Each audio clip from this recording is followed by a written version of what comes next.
बीजापुर शहर के एमएलए इत्नाल साहब से सिर्फ ये की बात कहना है कि आप धर्म की राजनीति छोड़कर थोड़ा बाहर आओ। और बीजापुर शहर है एक ऐतिहासिक शहर रहने की वजह से बाहर के लोग आने डर रहे हैं कि ये यहाँ के जो शासक हैं इन्होंने हर बात को हिंदू मुसलमान करते हैं। तो इन्हों एमएलए शासक जो है एक कम्युनिटी के शासक नहीं है, इन्होंने हिंदू की भी शासक हैं, मुसलमान की भी हैं, सिख की भी। जो इंसान इनको वोट दिया इन्हों सबके शासक हैं। जब इन्हों एमएलए इलेक्शन चुन को आए हैं तो विधानसभा में एक शपथ लेते हैं कि मैं हर धर्म की रक्षा करूंगा, हर धर्म के लोगों की मदद करूंगा। इन्होंने सीधा बोलते हैं कि बुर्के वाले नहीं आना और दाढ़ी वाले और टोपी वाले को मेरे पीछे नहीं आना।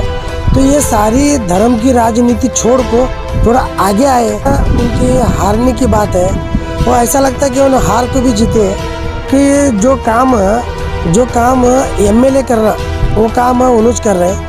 तो अभी आगे अगर उनको टिकट मिलता पर कांग्रेसियों को सिर्फ एक छोटी बात बताना चाहता हूँ कि कांग्रेसियों की दुश्मन है।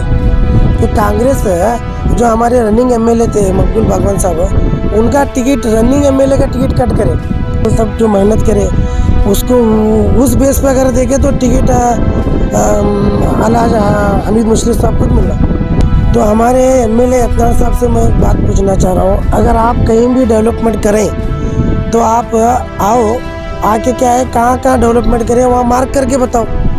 मैं यहाँ डेवलपमेंट करे से, मैं ये रोड डेवलपमेंट करे से, तीन चार गलियाँ के रोड छोड़ को उन्होंने दूसरे तरफ डेवलप ही करे नहीं। उन्हें सिर्फ एक कम्युनिटी को बिलोंग कर को एक ही कम्युनिटी के बारे में क्या है उन्हें सोच रहे हैं। अब बोलना ये है कि आप कैंडिडेट हिंदू है मुस्लिम है, ये नको देखो कैंडिडेट की क्वालिफिकेशन क्या है और कैंडिडेट की सलाहियत क्या है और कैंडिडेट क्या कर सकता, उसकी काबिलियत देख को वोट दो।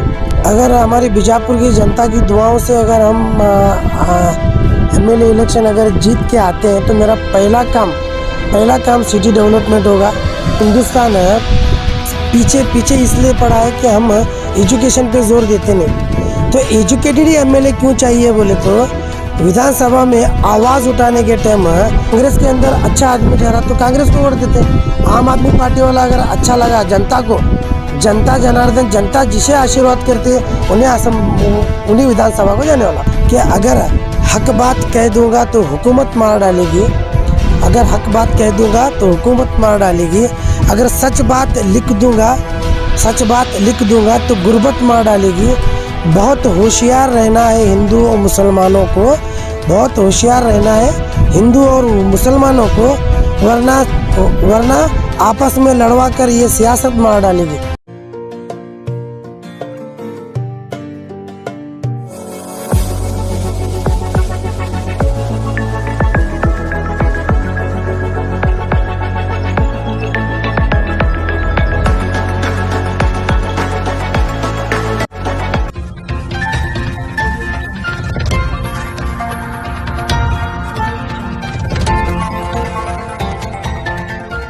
स्वागत है यस न्यूज़ कर्नाटक एक्सप्रेस में आपका।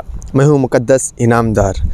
जैसे ही 2023 नज़दीक आ रहा है उसी तरह से हर पार्टी से हर एक आकांक्षी होने के दावा कर रहे हैं। इसी तरह से आज हमसे जुड़े हैं आम आदमी पार्टी के आकांक्षी का दावा करने वाले हमारे साथ जुड़े हैं। आइए हम उनसे बात करते हैं। सर स्वागत है आपका यस न्यूज़ में। अस्सलाम वालेकुम, नमस्ते। मैं बीजापुर शहर का निवासी मोहम्मद यूसुफ नज़ीर अहमद जमादार, आम आदमी पार्टी आकांक्षी।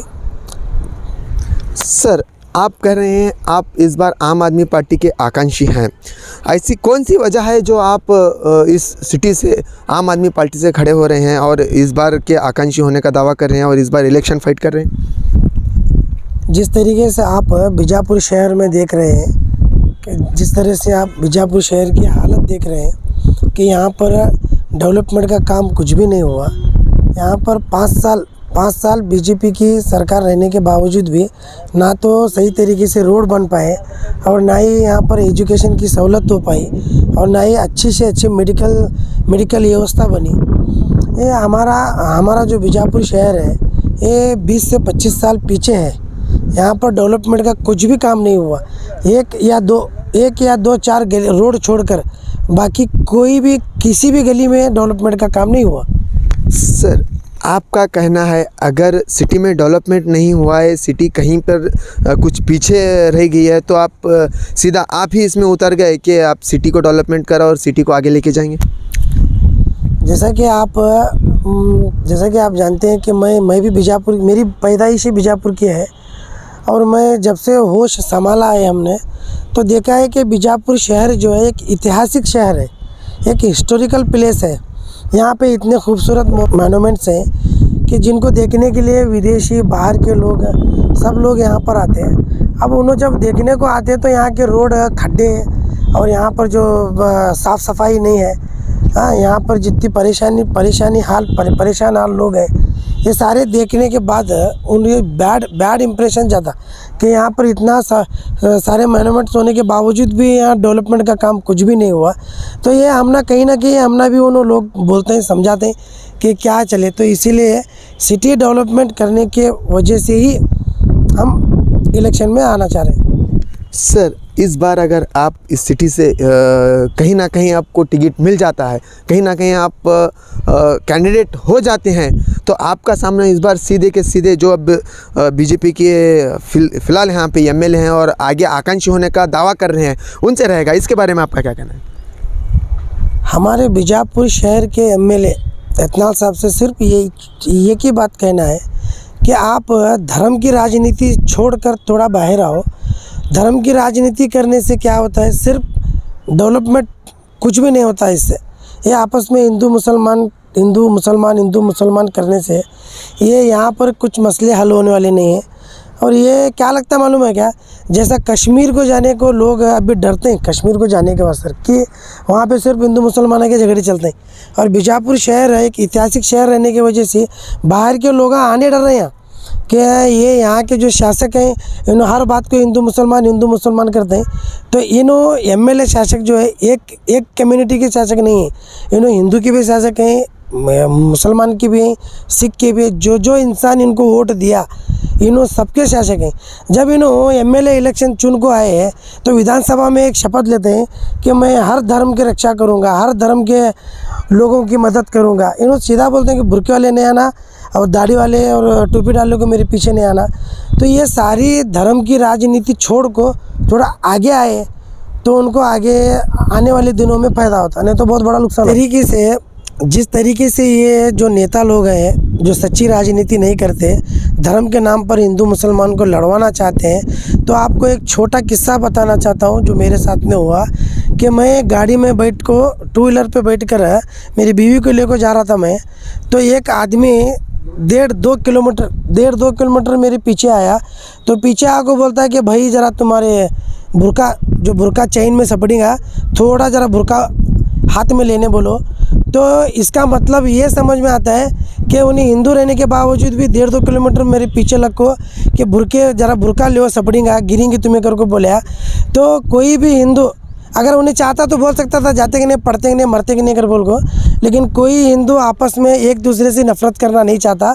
तो ये सारे नेताओं की जो है ये हिंदू मुसलमान को लड़ाने की जो साजिश है, ये साजिश आने वाले दिनों में कामयाब नहीं होने वाली। आजकल आप जिस तरीके का माहौल हिंदुस्तान में देख रहे हो, तो सारे हिंदुस्तान की आवाम से, सारी हिंदुस्तान की जनता से मैं सिर्फ एक दो लाइन बताना चाह रहा हूँ, 2 लाइन बोलना चाह रहा हूँ कि अगर हक बात कह दूंगा तो हुकूमत मार डालेगी, अगर हक बात कह दूंगा तो हुकूमत मार डालेगी, अगर सच बात लिख दूंगा तो गुर्बत मार डालेगी। बहुत होशियार रहना है हिंदू और मुसलमानों को, बहुत होशियार रहना है हिंदू और मुसलमानों को, वरना आपस में लड़वा कर ये सियासत मार डालेगी। Delta learn online spoken English classes लाया है आपके लिए सुनहरा मौका। स्पोकन इंग्लिश आजकल ना सिर्फ एक शौक़ है बल्कि अहम ज़रूरत बन चुका है। अगर आप लोग घर बैठे इंग्लिश सीखना चाहते हो तो अभी हमारे एक्सपर्ट से संपर्क करें 9972295999 और 8050828793। सर, जैसा कि 2018 में भी यहाँ पे कांग्रेस के कैंडिडेट थे जो कुछ ही अंतर में पीछे रह गए थे, उनका दावा है कि वो इस बार के वो भी सिटी से आकांक्षी हैं, उनके बारे में आपका क्या कहना है? 2018 में जो कांग्रेस के कैंडिडेट जो थे उन्होंने भी एक अच्छे आदमी हैं, सोशल वर्कर हैं, और जहाँ तक उनकी हारने की बात है वो ऐसा लगता है कि उन्हें हार को भी जीते हैं कि जो काम एमएलए करना वो काम उन्होंने कर रहे हैं। तो अभी आगे अगर उनको टिकट मिलता टिकट मिलता है या और दूसरे 22-23 जन कांग्रेस टिकट के आकांक्षी हैं। और मैं यहाँ पर कांग्रेसियों को सिर्फ एक छोटी बात बताना चाहता हूँ कि कांग्रेस ही कांग्रेसियों की दुश्मन है। कि कांग्रेस जो हमारे रनिंग एमएलए थे मकबूल बागवान साहब, उनका टिकट रनिंग एमएलए का टिकट कट करे, तो रनिंग एमएलए का टिकट कट कर को हमारे फिर मुस्लिम कैंडिडेट को टिकट दिए। आपका कहना है अगर एक रनिंग एमएलए का कैंडिडेट का टिकट कट हो सकता है। अभी उनके जो सोशल एक्टिविटीज़ को अगर देखेंगे, सोशल एक्टिविटीज़ अगर जो उन्होंने करे, जो 5 साल तक जो मेहनत करे, उसको उस बेस पे अगर देखें तो टिकट अलहाज हमीद मुशर्रफ साहब को मिलना। सर सिटी एमएलए का दावा है कि वो इस बार सिटी में पिछले दफ़ा जो डेवलपमेंट हुआ उससे कहीं ज़्यादा गुना में, कहीं ज़्यादा तादाद में उन्होंने सिटी का डेवलपमेंट किया है। इसके बारे में आपका क्या कहना है? तो हमारे एमएलए अतनार साहब से मैं एक बात पूछना चाह रहा हूँ, अगर आप कहीं भी डेवलपमेंट करें तो आप आओ, आके क्या है कहाँ डेवलपमेंट करें वहाँ मार्क करके बताओ। मैं यहाँ डेवलपमेंट करे से, मैं ये रोड डेवलपमेंट करे से, 3-4 गलियाँ के रोड छोड़ को उन्होंने दूसरे तरफ डेवलप ही करे नहीं। उन्होंने सिर्फ एक कम्युनिटी को बिलोंग कर को एक ही कम्युनिटी के बारे में क्या है उन्होंने सोच रहे हैं। सर जैसे कि बात कम्युनिटी की आती है तो अक्सर इलेक्शन के समय, इलेक्शन के टाइम में एक विवाद आता है, जो कौम की बात ज़ोर शोर से सुनाई देती है। इसके बारे में आपका क्या कहना है? ये जो वोटिंग है, बाबा साहेब अम्बेडकर ने ये संविधान में ये हर एक वोटर को, हर एक इंसान को ये हक दिया है कि वो अपने हिसाब से अपने चहीते कैंडिडेट को या अपने चहीते नेता को वोट डालकर असेंबली में भेज सकता है, विधानसभा में। तो ये यहाँ पर जो है राजनीति करने की ज़रूरत नहीं है, राजनीति में धर्म को लाने की ज़रूरत नहीं है। कैंडिडेट हिंदू भी हो सकता है, कैंडिडेट मुस्लिम भी हो सकता है।